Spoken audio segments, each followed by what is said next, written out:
은혜의 새벽이 밝아오다 대림절 세 번째 설교 동방에서 온 현자들이라는 제목으로 함께 말씀의 은혜 나누도록 하겠습니다. 우리 지난 시간에 1장에서는 예수의 아버지 요셉을 중심으로 살펴봤다면 2장에서는 갑자기 예고도 없이 먼 데서 온 사람들의 이야기가 등장을 하죠. 여러분들이 잘 아시는 동방 박사의 이야기입니다.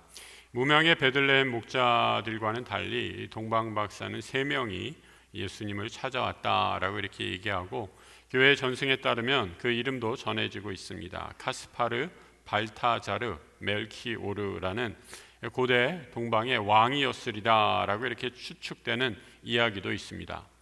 오늘 본문의 박사라고 이렇게 번역된 헬라어 마고이라는 말은 보통 현자로 이렇게 번역되는 단어입니다. 그 당시에 최고의 엘리트 학자고 철학자들을 의미합니다.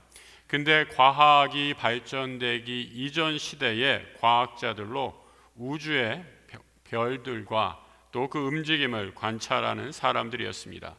이들은 자연의 질서가 어떻게 인간의 삶에 영향을 끼치는지를 깊이 연구했습니다. 별의 움직임이 역사의 방향을 제시해 준다고 믿었기 때문이죠. 요즘 우리가 생각하는 천문학과 유사한 과학이다, 이 학문이다 생각하면 되시고 그 당시에 가장 뛰어난 사람들로 생각하면 좋을 것 같습니다. 가끔 이 현자, 이 마고이를 이 점성술사라고 이렇게 번역하기도 하는데 좀 주의할 필요가 있습니다. 이 점성술은 이 별의 움직임을 통해서 미래에 대한 점을 치는 사람들이죠. 여러분 가끔 스포츠 신문 이렇게 보면은 오늘의 운세라고 해서 많은 사람들이 즐겨 읽는 그 섹션이 있지 않습니까? 오늘의 운세와는 좀 차원이 다른 그런 이야기이죠. 오늘의 운세가 사람들한테 인기 있는 이유는 단 한 가지, 사람들이 듣고 싶어하는 얘기를 전해주기 때문입니다. 하지만 동방 박사들은 사람들이 듣기 원하는 말을 전해주러 온 사람들이 아닙니다. 하늘에 떠 있는 한 별을 쫓아 먼 길을 마다 않고 찾아온 사람들이죠. 이 질문이 생기게 됩니다. 어떻게 얼마나 걸릴지도 모르는 그 먼 길을 별만 보고 또 그렇게 높은 지위에 많은 지식을 가진 사람들이 올 수 있었단 말인가? 교통이 발달되지 않은 시대에 낙타를 타고 그렇게 긴 여행을 할 만한 가치가 있는 방문이었을까? 대체 하늘에 떠 있는 한 별은 그들에게 어떠한 영향을 끼쳤던 것일까? 성경을 읽으면서 생기게 되는 아주 자연스러운 질문이다라고 생각합니다. 이런 의문들은 꼭 성경을 통해서 푸는 것이 가장 안전하고 바람직합니다. 성경에서 메시아의 탄생을 별과 관련 지어서 말씀하시는 대표적인 구절이 있습니다. 바로 이방인 예언자 발람의 이야기가 나오는 신명기입니다. 나귀를 통해서 하나님의 말씀을 전달받았던 예언자이죠. 발람은 모압 왕 발락의 명령을 받게 됩니다. 바로 이스라엘을 저주하라라는 그런 명입니다. 하지만 발람은 하나님이 그의 입술에 넣어준 말씀만을 이렇게 전합니다. 민수기 24장 17절의 말씀입니다. 나는 한 모습을 본다. 그러나 당장 나타날 모습은 아니다. 나는 그 모습을 환히 본다. 그러나 가까이에 있는 모습은 아니다. 한 별이 야곱에게서 나올 것이다. 한 통치 지팡이가 이스라엘에서 일어설 것이다. 이방인 예언자 발람은 한 별과 함께 야곱의 자손 중에 유대의 왕이 나실 것을 예언합니다. 아마도 동방 박사는 세계 각국의 모든 정보를 열람할 수 있는 거대한 도서관에서 이 이야기를 알고 있었을 것입니다. 그리고 예언대로 높이 떠오른 별을 보고 쫓아갑니다. 발람의 예언이 있은 수세기에 흘러 10대 소년이었던 다니엘이 바벨론으로 팔려가게 됩니다. 다니엘은 바벨론 제국에서 바벨론의 최고의 지혜자들로부터 교육을 받지요. 바벨론도 이스라엘의 동쪽에 있던 제국이었고 다니엘은 하나님의 주신 지혜로 앞으로 인자가 이 땅 가운데 오실 것을 예언하고 그 인자가 세울 새로운 메시아의 왕국 하나님 나라를 예언합니다. 동방 박사가 어디 있는지 모르지만 발람의 고향이라고 하는 부올도 유다의 동쪽에 있는 곳이고, 바벨론 제국도 유다 제국으로 보면 동쪽에 있는 제국이었습니다. 아마 동방 박사들은 구약의 이 두 이야기를 아주 잘 알고 있었을 것입니다. 구약의 예언을 다 알았다라고 한들 이런 긴 여행을 하는데 충분한 동기가 되었다고 설명하기는 어렵습니다. 당시 여행은 아주 많은 비용이 들고 또 아주 위험한 길이었기 때문입니다. 아무나 할 수 없고 또 별을 쫓는다는 것, 이것이 틀릴 수도 있다는 것을 그들도 너무나 잘 알고 있기 때문입니다. 더군다나 이들은 왕을 찾아 경배하려고 합니다. 지금의 왕이 이들을 어떻게 맞이할까도 의문입니다. 당시의 왕, 유대의 왕은 헤롯이었는데 이를 알고 아기를 죽이려 했던 것처럼 이 여행은 아주 위험천만한 여행이지요. 하지만 이 모든 어려움에도 불구하고 동방 박사들은 이 길을 떠납니다. 이 장로교의 창시자라고 하는 장깔뱅 선생은 아무리 세상이 반대하고 어려움이 많아도 꼭 가야만 하는 이 경험을 가르쳐서 성령의 신비한 본능이다, 인도하심이다 라고 이렇게 말합니다. 이 여행은 성령이 함께 하셨기에 가능한 여행이었습니다. 예수와 함께하는 우리의 믿음의 여정도 마찬가지 아닙니까? 우리의 삶을 인도하셨던 별과 같은 드라마틱한 신비를 체험하지 못할 수도 있습니다. 하지만 돌이켜보면 다 설명할 수 없는 하나님의 인도하심을 우리는 깨닫게 되죠. 성도 여러분, 잠시 한번 내 인생을 뒤돌아 보시기 바랍니다. 오늘 내가 여기 어떻게 있을 수 있었는가? 나를 그리스도에게로 인도한 수많은 사람들의 얼굴이 떠오를 것입니다. 그것이 부모님일 수도 있고요, 어릴 적에 나와 함께 뛰놀던 친구일 수도 있습니다. 또 지금 나와 함께 살고 있는 배우자일 수도 있습니다. 바로 그 사람을 통해 다 설명할 수 없지만 성령의 아주 신비한 인도하심을 따라 내가 오늘 여기에 있는 줄 믿습니다. 내 삶을 인도하신 하나님, 그 하나님의 놀라운 은혜를 감사와 찬양으로 올려드리는 우리 성도들 되시길 축복합니다. 믿음의 여정을 가다 보면 때로 어려움에 닥치게 되죠. 존 버니언의 철로역정에서 나오는 것처럼 의심의 성을 지나기도 하고 자이언트 디스페어라고 하죠. 절망의 거인을 만나기도 합니다. 막다른 골목에 처한 순간이죠. 동방 박사들은 그리스도인도 아니었고 신앙을 가진 사람인 것도 아닙니다.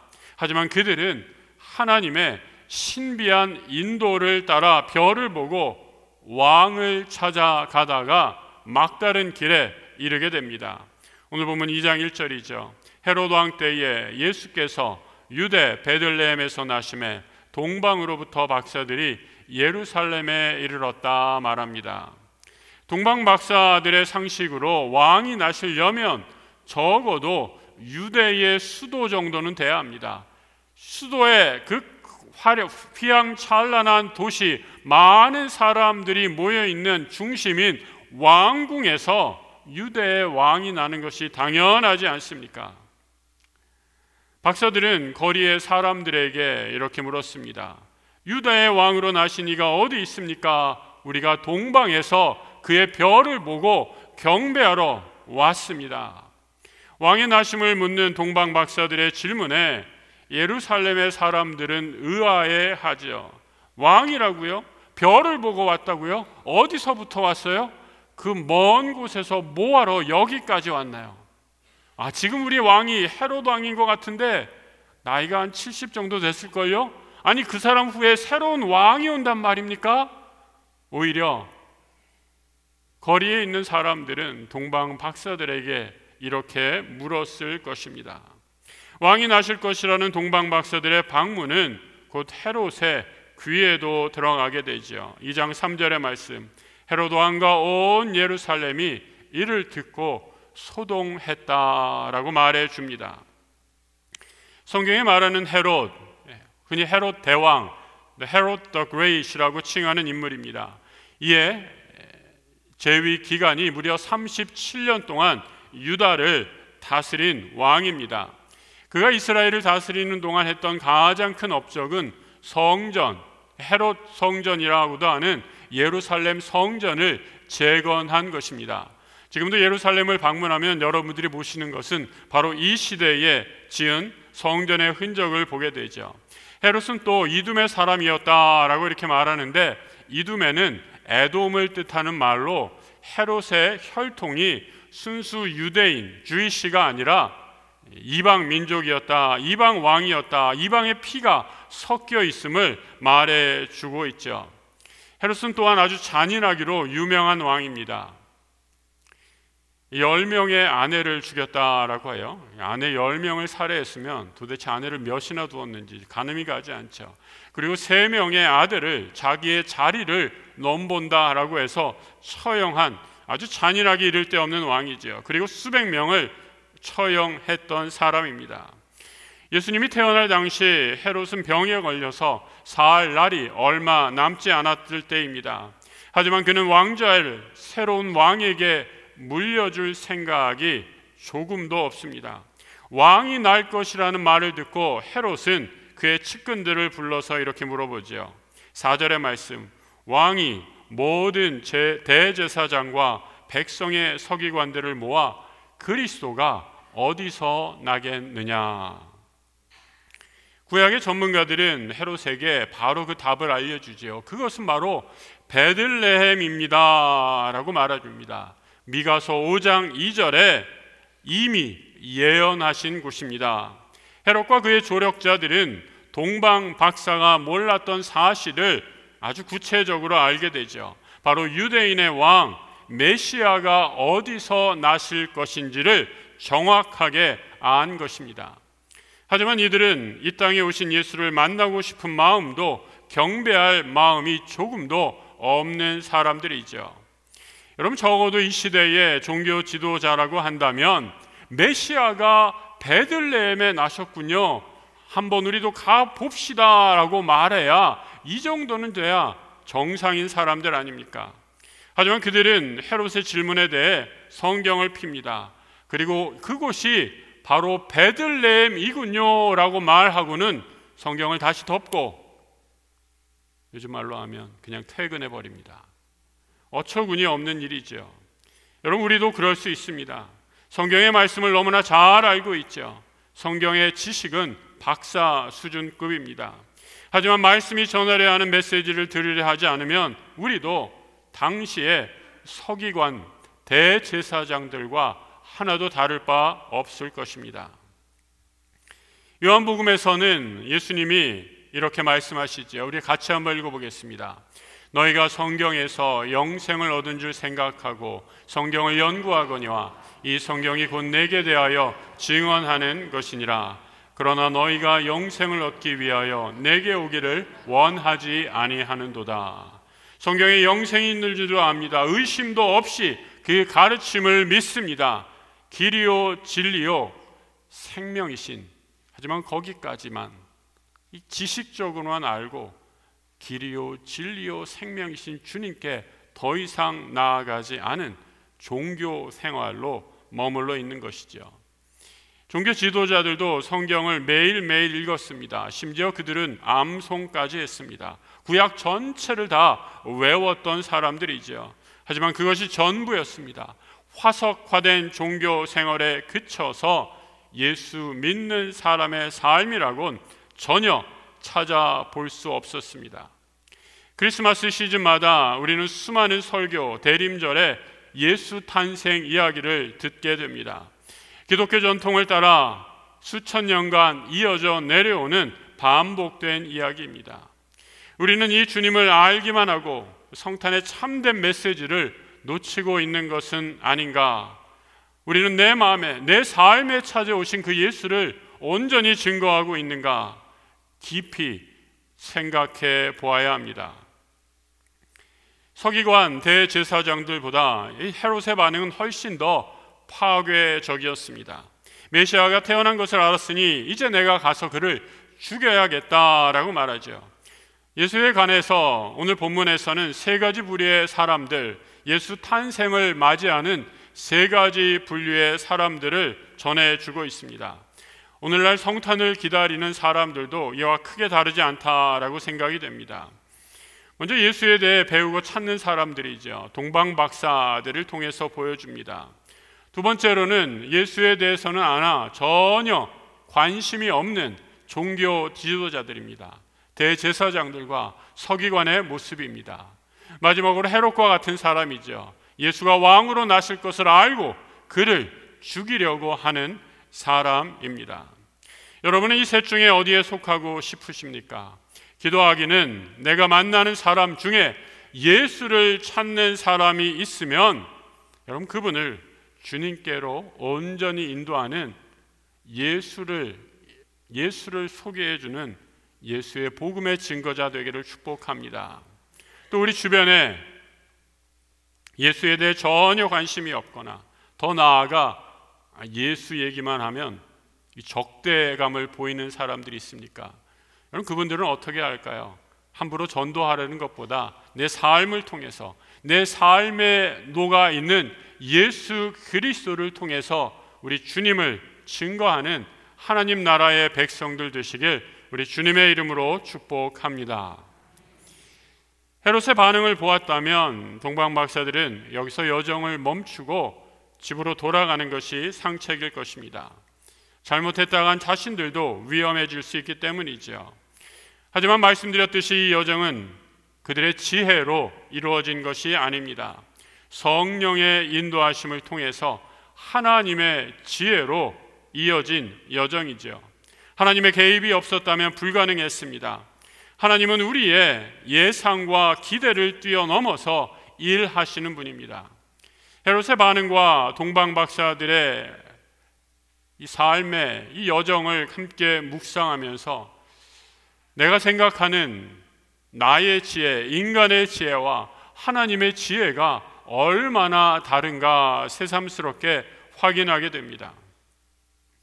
인간의 지혜와 상식으로 왕좌에 오르게 될 새 임금은 당연히 궁궐에서 태어나셔야만 합니다. 하지만 하나님의 지혜는 인간의 죄를 사하시고 모든 사람을 구하시려 메시아를 세상의 가장 낮은 곳으로 보내십니다. 예수께서 가장 낮은 곳에 오신 이유, 하나님 없는 인간이 이토록 비참하고 보잘것없는 존재임을 보여주시기 위함입니다. 우리의 죄된 모습이 그 죄의 결과가 어떠한지를 그대로 보여주시기 위함이지요. 하나님은 우리를 구하기 위해 하나님의 아들의 가장 걸맞지 않은 모습으로 가장 걸맞지 않은 장소에 오셨습니다. 거룩하신 하나님은 죄인된 인간의 모습으로 오셔서 가장 낮은 자리에 찾아오십니다. 부자가 아니라 가난한 모습으로, 잘난 척하지 않는 겸손한 모습으로, 왕궁이 아니라 아무것도 가진 것 없었던 가난한 농부의 부모 밑에 찾아오십니다. 사도 바울은 이 하나님의 놀라운 지혜를 이렇게 말하고 있습니다. 우리 같이 한번 읽어보겠습니다. 우리 주 예수 그리스도의 은혜를 너희가 알거니와 부여하신 이로써 너희를 위하여 가난하게 되심은 그의 가난함으로 말미암아 너희를 부여하게 하려 하심이라. 또 이어지는 빌립보서에서는 이렇게 말하죠. 같이 또 읽어봅니다. 그는 근본 하나님의 본체시나 하나님과 동등됨을 취할 것으로 여기지 아니하시고 오히려 자기를 비워 종의 형체를 가지사 사람들과 같이 되셨고 사람의 모양으로 나타나사 자기를 낮추시고 죽기까지 복종하셨으니 곧 십자가에 죽으심이라. 구유에 나신 아기는 하나님의 지혜를 드러냅니다. 아기 예수는 머리 둘 곳이 없어 빌려서 겨우 얻었죠. 짐승의 헛간에서 이 땅에 오셨습니다. 아기 예수가 나무로 만든 짐승의 먹이통에서 그의 삶을 시작하셨듯이 그는 자신의 마지막 삶을 나무 위 십자가에서 마무리하십니다. 십자가에 죽으신 후에도 여전히 그의 시신조차 둘 곳이 없어서 나실 때 남의 집에 여관에 그 짐승이 먹는 그 집에 얹혀서 겨우 태어나셨던 것처럼 돌아가셨을 때조차도 무덤이 없어 다른 사람의 무덤을 빌려 그의 삶을 마무리하십니다. 동방 박사는 갈 바를 알지 못하였으나 하늘의 별을 따라서 그 길을 걸어갔습니다. 이 길은 때로는 위험한 길이기도 했습니다. 잘못 들어서 돌아가기도 했습니다. 하지만 그들의 머리 위에는 항상 빛나는 별, 예수의 별이 있었기에 그들은 다시 일어나 걸어갈 수 있었습니다. 예수를 만나 회심하기 전에 다소 사람이었던 사울도 똑같은 실수투성이요, 하나님의 계획을 전혀 보지 못하는 그런 어리석은 사람이었습니다. 그는 한때 오늘날 우리 시대의 대다수의 사람들처럼 십자가처럼 어리석은 도가 어디 있느냐라고 말했던 사람이기도 합니다. 심지어 그는 헤롯처럼 예수 믿는 자들을 죽이려고 했고 실제로 스데반을 처형하는데 앞장섰던 사람이기도 합니다. 하지만 그는 동방박사처럼, 아니 그들보다 훨씬 더 분명하게 사울은 십자가에 달리신 예수 그리스도 안에 있는 하나님의 지혜를 발견합니다. 고린도전서 1장 18절의 말씀 같이 한번 읽어보겠습니다. 십자가의 도가 멸망하는 자들에게는 미련한 것이요 구원을 받는 우리에게는 하나님의 능력이라. 대림절 세 번째 주, 동방박사는 하늘의 별을 보고 예수를 찾아옵니다. 우리도 그 마음으로 아기 예수를 기다립시다. 아직 우리가 주님을 다 알지 못해도 길이요 진리요 생명이신 주님을 바라보며 그 인생길을 걸어가도록 다짐합시다. 혹 내 인생의 막다른 길에서 어디로 가야 할까 모르는 분들 계십니까? 동서남북 어디로 가야 할지 모르고 막다른 골목에 처했을 때 눈을 들어 하늘을 바라보시기 바랍니다. 우리 주님의 생명의 빛 되어 주셔서 우리의 길을 비춰 주십니다. 주님, 내 삶의 왕으로 오셔서 나를 인도해 주시고 다스려 주옵소서. 아멘. 우리 시간은 찬송을 하나 같이 하고 제 설교의 결론을 대신할까 합니다. 찬송가 345장인데요. 이 찬송은 1920년대에 우리나라 최초의 여성 박사라고 하는 김알람 박사께서 작시를 한 곡입니다. 그 당시 주님을 전하고 여러 가지 나라를 위한 활동을 하다가 일본에 잡혀서 이제 복음 전도의 길이 막혔을 때 독립운동을 하면서 나라의 앞날이 풍전등화와 같은 위기에 처했음을 보면서 이 풍랑이는 배 사공으로 나라의 운명을 묘사하고 있습니다. 오늘 동방박사는 사막의 어두운 길을 걸어갔다면 오늘 찬송가의 주인공은 풍랑이는 어두운 배를 몰고 갑니다. 하지만 똑같이 하늘에 있는 별을 바라보면서 그 풍랑을 헤쳐가는 것을 보게 됩니다. 이 고백이 우리 인생길 거친 광야와 같은 거친 파도를 헤치고 나아가는 우리 인생의 주님이 생명의 주인 되어달라는 믿음의 고백을 담아서 우리 가사를 생각하면서 함께 불렀으면 좋겠습니다. 우리 1절과 2절은 남성 성도들이 먼저 한번 부르시고요, 3절과 4절은 여성 성도들이 한번 부르시고 간주한 후에 다 함께 5절 같이 부르도록 하겠습니다. 우리 오르간 반주는 말고요, 피아노로만 좀 반주해 주세요. 오르간 반주 말고 피아노로만 반주해 주세요. 네.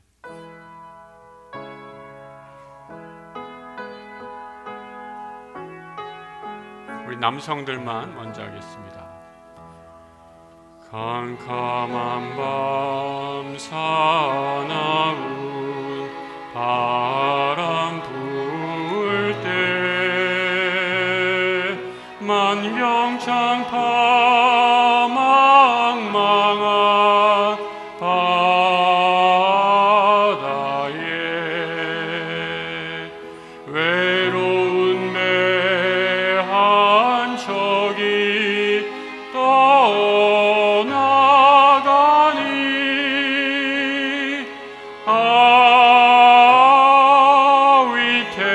위태하구나 위태하구나. 비바람이 무섭게 몰아치고 그 성난물 긴 파도 일 때에 저 뱃사공 어쩔 줄 몰라 하니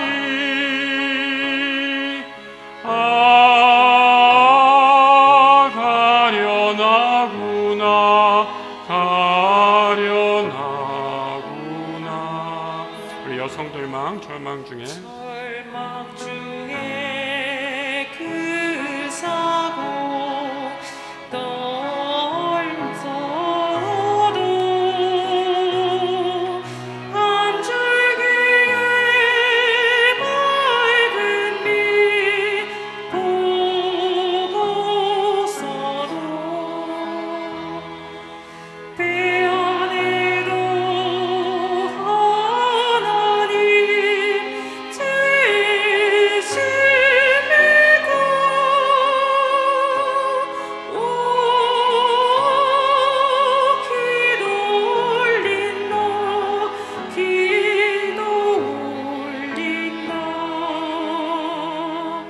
아버지여 이 죄인 구워보사. 성남북남 잔잔케 하시고 이 불쌍한 인생을 살리소서.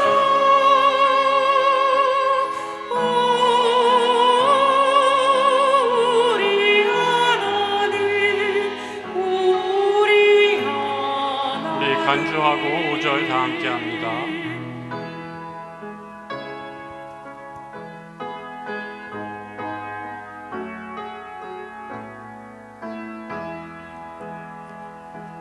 모진 바람도 험한 그 겨울이 제 아무리 성내어 덮쳐도 권능의 손 그노를 저으시니 오 잔잔한 바다 잔잔한 바다. 이 시간 함께 잠시 기도하겠습니다. 성도 여러분, 오늘 우리 인생에 막다른 골목에 있지는 않으십니까? 어디로 가야 할지 모르지는 않으십니까? 어두운 깜깜한 밤에 우리의 빛 대신 주님을 바라보시길 원합니다. 풍랑이는 바다에 내 인생의 배에 함께 계신 구주가 나와 함께 동행하심을 믿고 그 구원의 별을 바라보며 믿음의 길 가겠습니다 다짐하는 이 시간 되기를 바랍니다. 우리 함께 침묵으로 같이 기도합니다. 하나님 아버지, 우리는 너무 내 지식과 경험을 믿어서 주님보다 앞서가려고 합니다. 나의 확신을 하나님의 지혜로 착각하기도 합니다. 내 지혜와 경험을 믿고 살다가 인생의 막다른 길에 이르게 될 때 주님 눈을 들어 하늘을 바라보게 하소서. 빛 대신 주님의 인도하심을 따라 아직 다 이해할 수 없어도 주님이 우리의 생명의 길로 인도하심을 믿고 다시 일어나 그 거룩한 믿음의 행진 계속할 수 있도록 우리의 길을 인도하여 주소서. 우리 인생의 길이요 진리요 생명의 빛 대신 예수 그리스도 이름으로 기도드립니다. 아멘.